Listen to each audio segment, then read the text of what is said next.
Okay guys,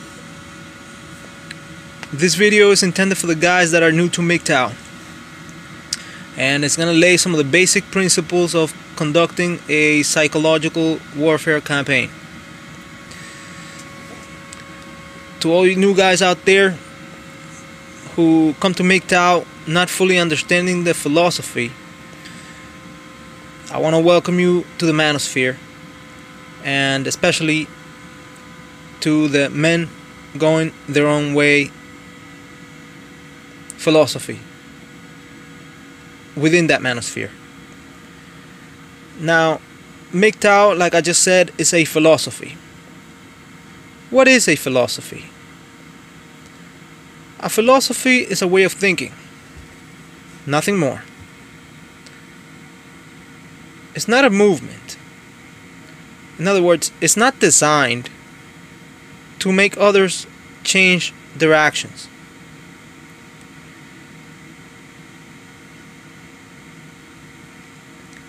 But the way in which people think causes them to act in certain ways. To use a very simple example, if you think that traveling inside a car at high speeds is dangerous because if a crash took place, your organs will be scattered all over the place, you will be more likely to use a seatbelt. The MGTOW philosophy has the potential effect of causing men to no longer abide by certain societal norms and restrictions that limit his personal freedom. And as such, this philosophy is under attack from the very people who depend on men's enslavement for their privilege and comfort. So who are these people? That's the first question. Who are these people then? Who is attacking this way of thinking? Well, the first answer is obvious. Women are. Today we live in a society where women are privileged to the point where they do not open their own doors. They don't even pull their own chairs in many instances in order to be able to sit down. Never mind having to do physical work, and never mind going to war. The other people fighting the MGTOW philosophy are two groups. The first one is corporate America, who also benefits from creating and maintaining a godlike image of women in men's minds, because this leads to increased consumption and therefore increased sales and profit. And the last group, but certainly not the least important one, are the governments, because they collect additional revenue from sales and income taxes. From sales and income tax increases. Now, how is this war fought? The war against feminism, the war these feminists are fighting, is a war of words. It's a psychological war. It is fought by gradually reducing the strength or the effectiveness of your opponent's arguments through constant and never-ending verbal attacks. But just because on the surface it appears that only words are being exchanged, it doesn't mean that it's not a real war with very negative consequences for all of us involved. And chances are that if you're watching this video, you're already participating in this war, whether you chose to do so or not. What are the weapons used in this war? The answer to this question is best illustrated by a quote from Ken Ivey, otherwise known as Pimpin' Ken, who in his book Pimpology, The 48 Laws of the Game, wrote the following. Quote, "Instead of using terror and violence, I developed my own form of persuasion. I use psychological warfare, or pimpology, to get what I want, which is often more treacherous than physical abuse. I use words and gestures to get others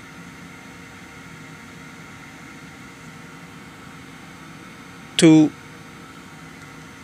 act and do right." End quote. The weapons are used in the form of questions, refrains, colloquialisms, assertions, and strategic use of silence, among others. What are some of the weaknesses and the strengths of your opponents? Well, your opponents are naturally gifted at this kind of warfare.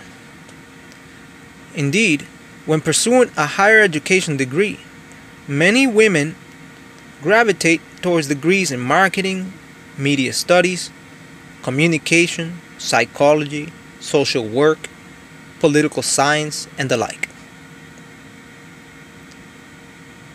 What do all these fields have in common, you ask? They heavily emphasize and rely on the importance of communication. This is to say nothing of the big pockets that corporate America has at their disposal to bombard you with billboards, magazines, TV, online social media campaigns, and other channels of persuasion. And Uncle Sam can just create money out of thin air and do whatever he needs to do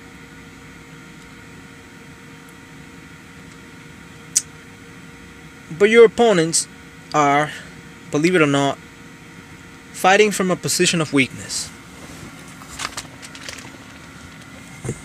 Women seem to bring little of value to society in general, other than their reproductive ability. And man-generating technology is threatening to take this away from them sometime in the near future. They are also, physically speaking, generally weaker.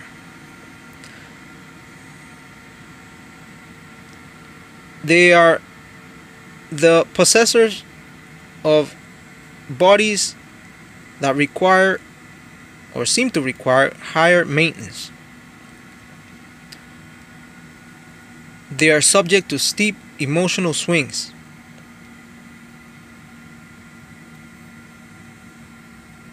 Among other things.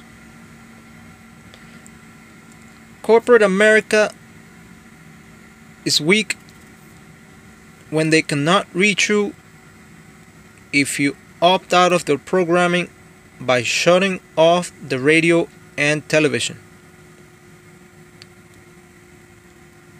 And governments cannot tax you heavily if you don't consume and produce only enough to cover your individual needs. But you have weaknesses too. Your weaknesses include being outnumbered, heavily outgunned, and outnumbered by your opponents. You have limited financial resources at your disposal with which to fight this war, to purchase books, print out flyers, etc. And you also have a limited amount of time to devote to fighting against feminism. Your strengths Your strengths include your ability to question every statement someone else makes in regards to gender relations, the ease of living and having to care only for yourself,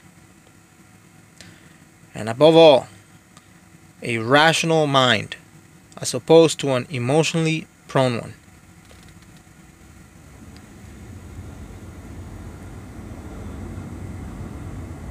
A few key principles